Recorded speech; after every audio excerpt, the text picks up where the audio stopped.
నమస్తే. పార్లమెంట్ ఎన్నికల వేళ అధికార ప్రతిపక్ష నేతల మధ్య మాటల యుద్ధం, మరోవైపు సవాళ్లకు ప్రతి సవాల్ విసురుకుంటున్నారు. ఇదిలా ఉంటే మాజీ ముఖ్యమంత్రి కేసీఆర్ మాత్రము కాంగ్రెస్ సర్కార్ మీద యుద్ధం చేస్తా అంటున్నాడు. మరి ఆ యుద్ధాన్ని ఎదుర్కొనికే కాంగ్రెస్ పార్టీ ముఖ్యమంత్రి రేవంత్ రెడ్డి కావచ్చు, కాంగ్రెస్ పార్టీ మంత్రులు, ఎమ్మెల్యేలు, కాంగ్రెస్ పార్టీ కార్యకర్తలు సిద్ధంగా ఉన్నారా లేదా ఒకసారి మాట్లాడదాం. సో ప్రస్తుతం మనతో పాటు ఎల్లారెడ్డి కాంగ్రెస్ పార్టీ ఎమ్మెల్యే మదన్ మోహన్ రావు ఉన్నారు, వారితో మాట్లాడదాం. సార్ నమస్తే. నమస్తే శ్రీశైలం. ఎట్లున్నారు సార్? బాగున్నా శ్రీశైలం. బాగున్నా. చాలా లాంగ్ టైం తర్వాత మీరు ఎమ్మెల్యే గెలిచిన తర్వాత కలిసినాం. సో ఎట్లుంది మీ నియోజకవర్గ ప్రజలు ఎట్లున్నారు? గెలిచిన తర్వాత ఏమన్నా నిధులు తీసుకుపోయారా అభివృద్ధికి ఏమన్నా? నేను ఎమ్మెల్యే కాకముందు మీరు ఇంటర్వ్యూ చేసిన తొలి వెలుగు మీరే చేసారు శ్రీశైలం గారు, మీరే చేసినాము. ఆ రోజు కూడా గట్టిగా అడిగి విన్నాను, మీరు మరి మీకు పోటీ పడుతున్నారు, మరి మీరు ఎట్లా అని అడిగితే కూడా ఆ రోజు నేను కంపల్సరీ చెప్పిన మళ్ళా మనం ఇంటర్వ్యూ చేద్దాము, నేను 100% ఎల్లారెడ్డికి బీఫామ్ వేస్తున్నా, నేను ఎమ్మెల్యే గెలుస్తున్నా అని చెప్పిన. ఈరోజు మళ్ళీ మనం తొలి వెలుగు కలుస్తున్నాం, సంతోషం. ఎమ్మెల్యేగా నేను మీ ముందు మళ్ళీ వచ్చిన తొలి వెలుగు. అయితే ఈ 4 నెలల్లో ఒక సుమారు 128 కోట్ల ఫండ్స్ తీసుకుపోయినా మా దగ్గర బాగా వాటర్ సమస్య ఉన్నది, నీటి సమస్య. ఎందుకంటే 2 మండలాలు అయితే అంటే అన్ని మండలాలు ఉన్నది, 2 మండలాల గాంధారి ఇంకోటి తాడవ, ఈ మండలాల బాగుంది. ఈ 258 ఆల్మోస్ట్ 258 అంటే 258 బోర్లు వేయించిన. మిషన్ భగీరథలో పనిచేస్తలేవు, కంటిన్యూస్గా ఒక 4 కాంట్రాక్టర్లు మాట్లాడి ప్రతి మండలానికి రోజు బోర్లు పడుతున్నాయి. ఇలా తాగునీటి సమస్యను ఫస్ట్ తీర్చడానికి చేసినాను. తర్వాత మా దగ్గర బాగా పూర్ ఉంటుంది కనుక ఈ మెడికల్ ఇష్యూస్ బాగుంటాయి, యాక్సిడెంట్లు అయితే. ఈ గతంలో కూడా మీరు మెడికల్ క్యాంపులు అప్పట్లో మనం మాట్లాడుకున్నాం దాని గురించి కూడా. సో మొత్తం మీద ఆ కళ సహకారం అవుతుంది, అయితే మీరు చేస్తున్నా అన్నటువంటి పనులని సహకారం అవుతున్నాయి కంటిన్యూస్ గా. ఇప్పుడు సీఎం రిలీఫ్ ఫండ్స్ కింద మాక్సిమం నేను ఇప్పించిన చెక్కులు, ఇప్పుడు ఎల్ఓసీలు ఇప్పించి చెక్కులు కూడా తీసుకుపోయి నిమ్స్ తీసుకుపోయి ఆపరేషన్ థియేటర్ దగ్గర తీసుకొచ్చి ఇచ్చేస్తున్నారు. అంత పని చేస్తున్నాం. ఒక స్కార్పియో కారు పెట్టి ఒక డ్రైవర్ని పెట్టి జస్ట్ గరీబ్ వాళ్ళు, ఎందుకంటే వాళ్ళకి 500 రూపాయలు జిరాక్స్లు కూడా ఎక్కువనే ఖర్చులు. అందుకే ఆడికి వేసేసి ఒక మంది తీసుకొచ్చి ఆపరేషన్ అయ్యి చేసే వరకు కూడా ఉండి ఎల్ఓసి చెక్ చేసి ఇస్తున్నా. నేను సీఎం గారి ఓఎస్డి గారు ఉంటారు శ్రీనివాస్ గారు, వారికి కూడా ధన్యవాదాలు.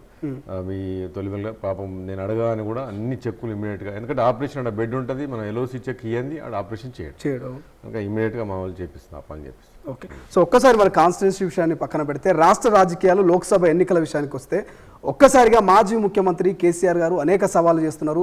కాంగ్రెస్ సర్కారు యుద్ధం చేస్తా సర్కార్ మీద అంటున్నారు. ఆ యుద్ధాన్ని ఎదుర్కోనికే మీరు సిద్ధంగా ఉన్నారా? ఇప్పుడు కేసీఆర్ గారు 10 ఏళ్ళు ఆయన చేసిన కరెక్ట్ 4 నెలలు కూడా కాలేదు గవర్నమెంట్ వచ్చి. గవర్నమెంట్ రాగానే ఆగమైపోయి యుద్ధం చేస్తా అంటున్నాడు మామ అల్లుళ్ళు. అరే ఎక్కడ యుద్ధం రాబోయ్, మీరు చేసింది 10 సంవత్సరాలు మీరే పరిపాలన చేసింది కదా.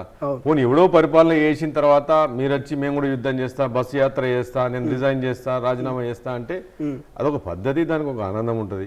హరీష్ రావుకు మనసు పడతలేదు, హరీష్ రావుకు మెంటల్ వచ్చింది. ఇలా పోయిండు, రిజైన్ చేస్తాను గన్ పార్క్ దగ్గర పోతున్నా, ఇలా అందరు మాట్లాడుతున్నారు, దాని గురించి మాట్లాడుతూ రిజైన్ చేస్తా అంటుండు. నేనేమంటున్నా, రిజైన్ దేనికి చేయాలా? ప్రజల బావుగోరు గురించి ఒక నాయకునిగా నువ్వు రిజైన్ చేయి. దేనికి రిజైన్ చేస్తా? రుణమాఫీ చేస్తా మేము ఆ ముఖ్యమంత్రి రేవంత్ రెడ్డి మీద మాట్లాడుతున్నాడు. నువ్వు చేయవు, దేవుల మీద ప్రమాణం చేస్తున్నా మాట్లాడుతున్నాడు కదా. ఆ ప్రమాణాన్ని నేను ఒకటే మాట్లాడుతున్నా, నేను ఒకటే అడుగుతున్నా హరీష్ రావును. హరీష్ రావు, నీకు 4 నెలలు కూడా ఓపిక ఎందుకు లేదు? ఎందుకు భయపడుతున్నావు నువ్వు? 4 నెలల ఇప్పుడు కరెక్టే, నువ్వే ఆర్థిక శాఖ మంత్రి చేసినావు కదా.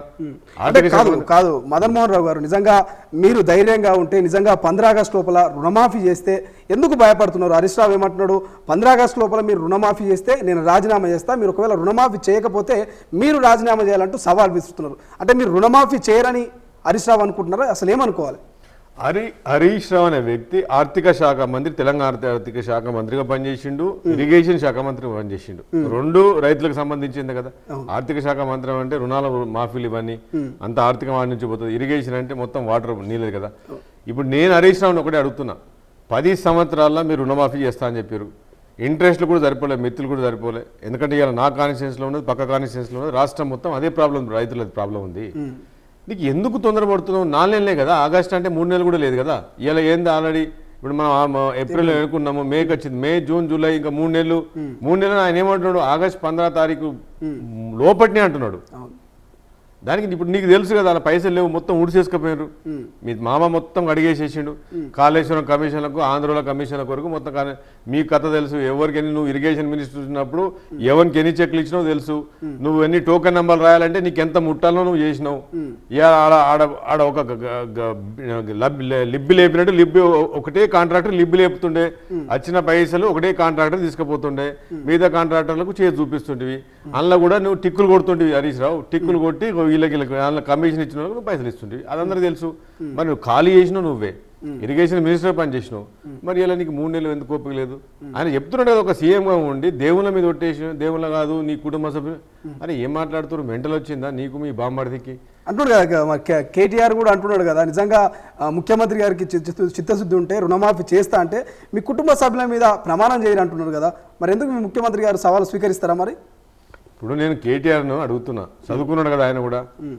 దేవునికి కుటుంబ సభ్యులకి ఏమున్నది అంటే, కుటుంబ సభ్యులు అంటే దేవుని చంపిన ఓకే, కానీ కుటుంబం అంటే నాకు ఆయన లాజిక్ అర్థం కాలే కేటీఆర్ది. ఓకే, ఆయన ఈరోజు మెదక్ పోయి మెదక్ చర్చ్ మీద అన్నాడు, ఏడుపాలెం పోయి అక్కడ దుర్గమాత మీద అన్నాడు, మొన్న భువనగిరికి పోయి లక్ష్మీస్వామి మీద అన్నాడు, మొన్న ఇక్కడ మహబూబ్నగర్ పోయి సేవలాల్ మహారాజ్ అని చెప్పిండు. అన్ని మతాల అందరి బిలీఫ్ల మీద, నమ్మకం మీద ఆయన ఒట్టేసి చెప్తున్నాడు. ఇప్పుడు చర్చ్, ఇప్పుడు మెదక్ల క్రైస్తవులు మెదక్ చర్చ్ను మనం తిరుపతి ఎట్లా వాళ్ళకి అట్లాది.